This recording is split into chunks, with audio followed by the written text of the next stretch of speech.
என் அன்பு குழந்தையே, உனக்கான நல்ல விஷயங்களை செய்து கொடுப்பதற்காகவே உன் தாயானவள் இன்று உன்னை தேடி வந்திருக்கின்றேன். என் தங்க குழந்தையே, இன்று உன் அம்மா உனக்கு சொல்ல வந்திருக்கின்ற செய்தியை கேட்டு நீ மனமகிழ்ச்சி அடையப் போகின்றாய். ஏன் என்றால் என் செல்ல குழந்தையே, இனி உனக்கான எல்லா கஷ்ட காலமும் தீர்ந்து நல்ல காலம் ஆரம்பிக்கப் போகின்றது. அதனால்தான் இந்த அம்மா மங்கள செய்தியோடு வந்திருக்கின்றேன். என் செல்லமே, நீ உன் குலதெய்வ கோயிலுக்கு செல்ல வேண்டிய நேரம் வந்துவிட்டது. ஏன் தெரியுமா? உன்னுடைய வேண்டுதல்கள் எல்லாம் பலிக்கின்ற நேரம் வந்துவிட்டது. அதனால்தான் முதலிலேயே உன் குலதெய்வத்தை வணங்கிவிட்டு வா என்று உன் அம்மா நான் உன்னிடத்தில் சொல்கின்றேன். தாயே, நான் தினமும் என் வீட்டில் குலதெய்வத்தை வணங்கி கொண்டுதான் இருக்கின்றேன் என்று சொல்கின்றாயா? இருந்தாலும் பரவாயில்லை என் செல்லமே, நீ ஒரு முறை உன் குலதெய்வ கோவிலுக்கு சென்றுவிட்டு வா. எதற்காக நான் சொல்கின்றேன் தெரியுமா? நம் வீட்டில் குலதெய்வத்தை வணங்குவதற்கும் குலதெய்வத்தின் கோவிலுக்கு சென்று வணங்குவதற்கும் வித்தியாசங்கள் இருக்கின்றது அல்லவா? குலதெய்வங்களின் கோவிலுக்கு சென்று அவர்களிடத்தில் அவர்களை வணங்கினால்தான் அவர்களினுடைய ஆசீர்வாதங்கள் நமக்கு முழுமையாக கிடைக்கும் என்பதனை நீ மறந்துவிடக் கூடாது. குலதெய்வத்தை வழிபடாமல் மற்ற தெய்வத்தை வழிபட்டால் அதில் நன்மை பயக்குமா? நன்மை கேட்டால் அது சந்தேகம்தான். ஒரு வீட்டில் கணவன் மனைவியின் பிறந்த நாள் நாளை மறந்தாலும் மனைவி கணவனின் பிறந்த நாளையோ அல்லது திருமண நாளையோ மறந்து விடாதே. எவ்வளவு பிரச்சனைகள் நடக்கின்றன. இப்படி இருக்கக்கூடிய சூழ்நிலையில் நாம் நம்முடைய குலதெய்வத்தை மறந்துவிட்டோம் என்றால் அது எவ்வளவு பெரிய குற்றம். குலதெய்வத்தை மறந்துவிட்டால் அது அந்த தெய்வமும் முழுமையாக நமக்கு நன்மைகள் செய்வதையும் நல்ல நல்ல வாய்ப்புகளை கொடுப்பதையும் தவிர்த்துவிடும் என்பதனை நீ மறந்து விடாதே என் அன்பு குலதெய்வே. குலதெய்வத்தை நாம் மறந்துவிட்டோம் என்பதை உணர்த்துவதற்கும் சில சங்கடங்கள், சில அசாதாரண சூழ்நிலைகள் எல்லாம் நமக்கு வரும். எப்பொழுதெல்லாம் நீ மனவேதனையில் இருக்கின்றாயோ அப்பொழுது உன்னுடைய குலதெய்வத்தை நீ மறந்திருக்கின்றாய் என்பதனை உணர்த்துவதற்காகத்தான் இத்தனை கஷ்டங்களும் வருகின்றதே தவிர அது உன்னை காயப்படுத்துவதற்காகவோ துன்பப்படுத்துவதற்காகவோ இல்லை என்பதனையும் நீ புரிந்து கொள்ள வேண்டும். இப்படியான விதை தெய்வத்தின் கோபத்திற்கு நீ ஆளாகி இருந்தால் ஒரு சின்னதை செய்து நீ அதனை நிவர்த்தி செய்து விடலாம். குலதெய்வத்தின் கோபத்தை தணித்து நம் குடும்பம் நல்லது நடக்க வேண்டும் என்றால் நீ ஒரு சின்ன பரிகாரத்தை செய்துவிட வேண்டும். அதனால் இந்த அம்மா சொன்னதை முழுமையாக கேட்டு நீ கவனமாக நடந்து கொள்ள வேண்டும். என் தங்கமே, நம்முடைய வீட்டில் புதிதாக ஒரு வேலையை தொடங்க வேண்டும் என்றால் முதலில் குலதெய்வத்தை தான் வழிபட வேண்டும். வீட்டில் திருமணம் வைத்திருந்தாலோ அல்லது வேறு ஏதாவது சுபகாரியங்களை நடத்த வேண்டியதாக இருந்தாலோ முதலில் குலதெய்வ கோவிலுக்கு சென்று பொங்கல் வைத்து வர வேண்டும். என் அன்பு குழந்தையே, இன்னும் சில நாளில் நீ புது வருடத்தில் காலடி எடுத்து வைக்கப் போகின்றாய். அப்படி இருக்கும் பொழுது குலதெய்வ கோவிலுக்கு சென்று அவரவர் வீட்டுக்கு முறைப்படி அபிஷேகம் ஆராதனை செய்து படையலிட்டு குலதெய்வத்தை வழிபடுவது மிக சிறப்பான விஷயம் என்பதனை நீ மறந்துவிடக் கூடாது. குலதெய்வம் மட்டுமே நம்முடைய குலத்தையும் நம்முடைய குடும்பத்தையும் எந்த கஷ்டமும் ஏற்படாமல் காக்கும் என்பதனை நீ உணர்ந்திருப்பாய் அல்லவா? அதற்காகத்தான் உன் அம்மா உன்னிடத்திலே இதை சொல்லி கொண்டிருக்கின்றேன். நீ மட்டும் உன் குலதெய்வ கோவிலுக்கு சென்றுவிட்டு வந்தால் உன்னுடைய குடும்பத்தில் ஒற்றுமை அதிகரிக்கும். உன்னை விட்டு விலகி சென்ற வாய்ப்புகள் எல்லாம் உன்னை மீண்டும் தேடி வரும் என்பதனை எல்லாம் நீ மறந்துவிடாதே. என்னுடைய சில குழந்தைகளுக்கு நேரடியாக குலதெய்வ கோவிலுக்கு செல்ல முடியவில்லை. நான் வெகு தூரத்தில் இருக்கின்றேன், என் குலதெய்வம் சொந்த ஊரில் இருக்கின்றது என்று கேட்டால் அதற்கும் ஒரு வழி இருக்கின்றது. உன்னிடத்தில் உள்ள குலதெய்வ கோவிலுக்கு செல்ல வேண்டும் என்ற ஆசை ஏற்பட்டுவிட்டது என்றால் நீ உடனடியாக புது வருடம் வருவதற்கு முன்பே உன் குலதெய்வ கோவிலுக்கு சென்று பொங்கல் வைத்து நீ வழிபாடு செய்துவிட்டு வர வேண்டும். எனக்கு என் குலதெய்வ கோவிலுக்கு செல்வதற்கு நேரமில்லை, போவதற்கான சூழ்நிலைகள் ஒத்து வரவில்லை என்று நீ சொல்வாயானால் உன்னுடைய வீட்டில் உன்னுடைய குலதெய்வத்திற்காக நீ காணிக்கையை முடித்து வைத்து அகல் தெய்வத்தை ஏற்றி வைத்து அவர்களை நீ மனதார வணங்கினால் போதும். எவ்வளவு சிரமங்கள் இருந்தாலும் வருடத்திற்கு ஒரு முறையாவது நீ குலதெய்வ கோவிலுக்கு சென்று வழிபட்டு வந்தால்தான் உன்னுடைய குடும்பத்தில் நன்மைகள் நடக்கும். அது மட்டுமல்ல, நிம்மதியும் கிடைக்கும் என்பதனையெல்லாம் நீ மறந்து விடாதே. என் அன்பு குழந்தையே, உன்னுடைய வீட்டில் சுபகாரியங்கள் தடைப்பட்டு நிற்கின்றது என்றால் உடனடியாக நீ உன் குலதெய்வ கோவிலுக்கு சென்றுவிட வேண்டும்.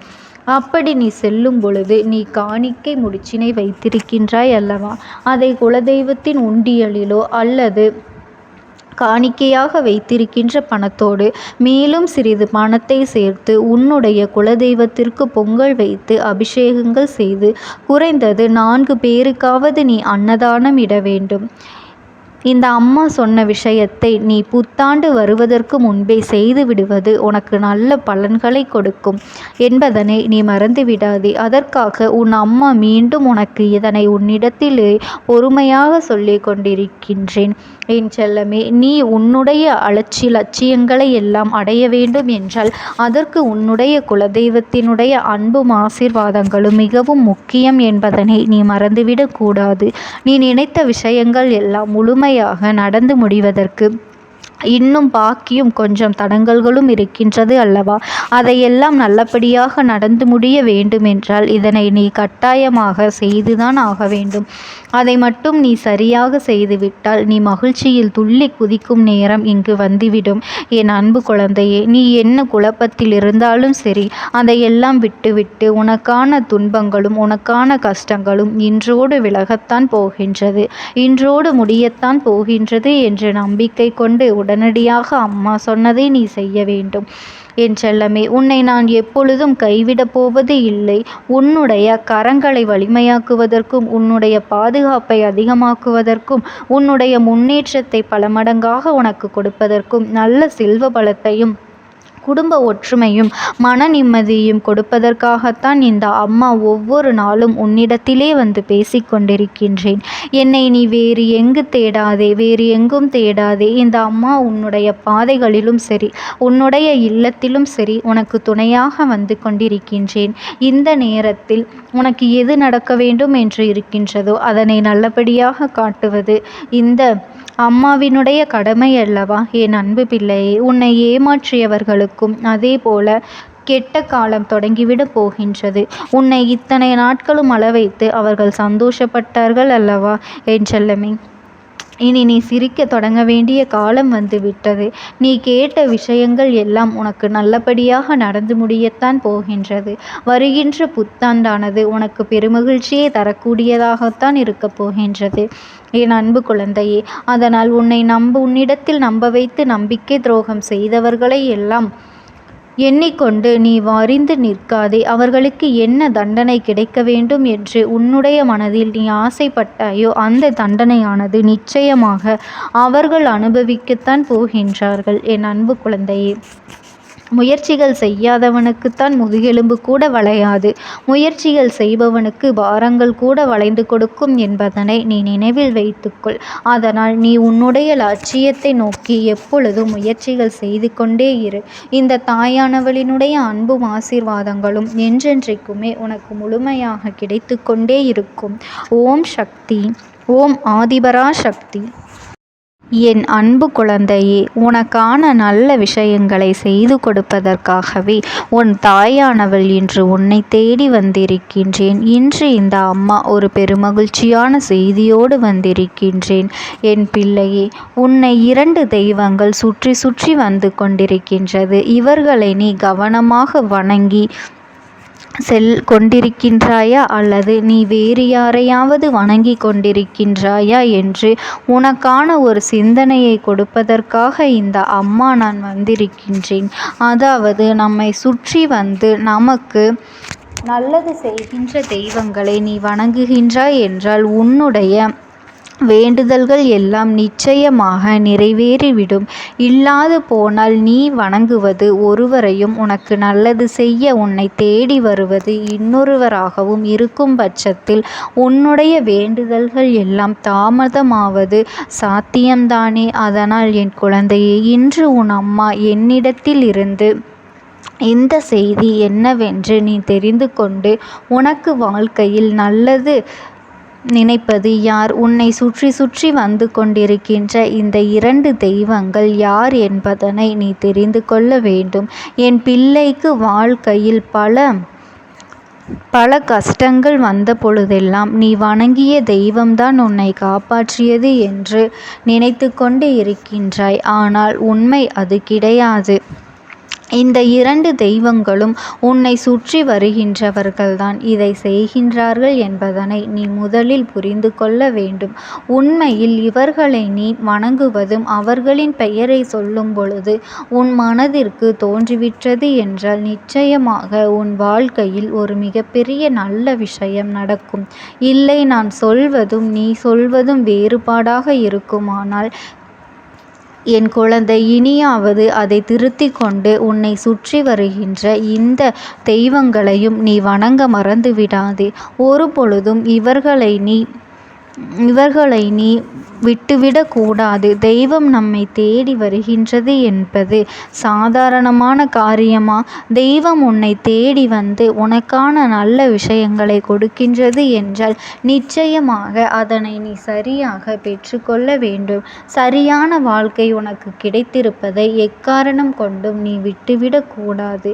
இந்த நேரத்தில் இந்த விஷயம் உன் வாழ்க்கையில் நடக்க வேண்டும் என்பது விதி.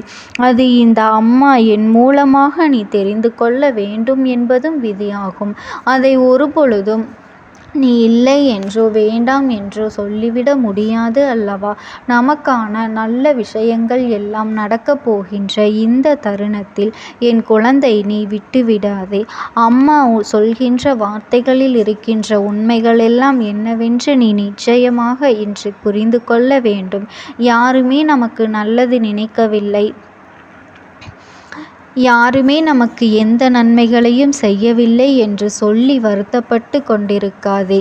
என் பிள்ளை, உன்னை தேடி 2 தெய்வங்கள் உன்னை சுற்றி சுற்றி வந்து கொண்டிருக்கின்றது என்றால் இதைவிட மிகப்பெரிய சந்தோஷம் இந்த வாழ்க்கையில் உனக்கு என்னவாக இருக்கப் போகின்றது?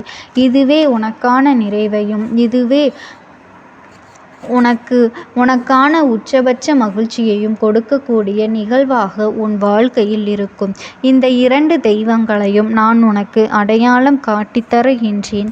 என் பிள்ளை, நேற்று அம்மா உன்னிடத்தில் ஒரு விஷயத்தை பற்றி பேசினேன். அது உனக்கு ஞாபகம் இருக்கின்றதா? வணங்கக்கூடாத தெய்வங்களை எல்லாம் வணங்கிவிட்டாய் என்று வணங்கக்கூடிய இவர்களை விட்டு விடுகின்றாய். ஒரு பிரச்சனை, ஒரு கஷ்டம் தொடர்ந்து வருகின்றது என்றவுடன் அங்கு ஓடவும் இங்கு ஓடவும், அவர்களை தேடவோ அவர்களிடம் பரிகாரம் செய்யவா, இங்கு கொண்டு பணத்தை கொட்டவா என்று நீ சுற்றி சுற்றி வந்து கொண்டிருக்கின்றாய். ஆனால் நீ செய்த தவறு இதுதான் என்று உனக்கு ஏற்கனவே உன் அம்மா நான் சொல்லிவிட்டேன் அல்லவா? இன்று நான் சொல்லக்கூடிய இந்த 2 தெய்வங்களும் இந்த வாழ்க்கையில் எப்பொழுதும் நீ வணங்கி நிற்க வேண்டிய தெய்வங்கள். இவர்கள் அத்தனை சுலபமாகவெல்லாம் உன் முன்னால் தோன்றிவிட மாட்டார்கள்.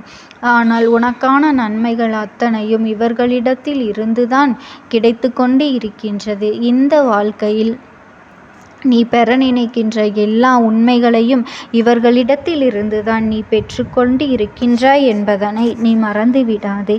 எந்த நேரத்தில் இந்த வாழ்க்கை என்ன கொடுத்து என்ன எடுத்தது என்று யோசிக்கின்றாய். ஆனால் உனக்கு கொடுத்தது என்னவென்று நிச்சயமாக நான் உனக்கு நிறைவாக உன்னை தேடி வருகின்றேன் என்பதனையும் நீ புரிந்து கொள்ள வேண்டும். எந்த நேரத்திலுமே என் பிள்ளைக்கான விஷயங்கள் என் குழந்தைக்கு சரியான ஏமாற்றங்களையும் ஏற்றங்களையும் சரியான இரக்கங்களையும் தந்து கொண்டு இருக்கின்றது.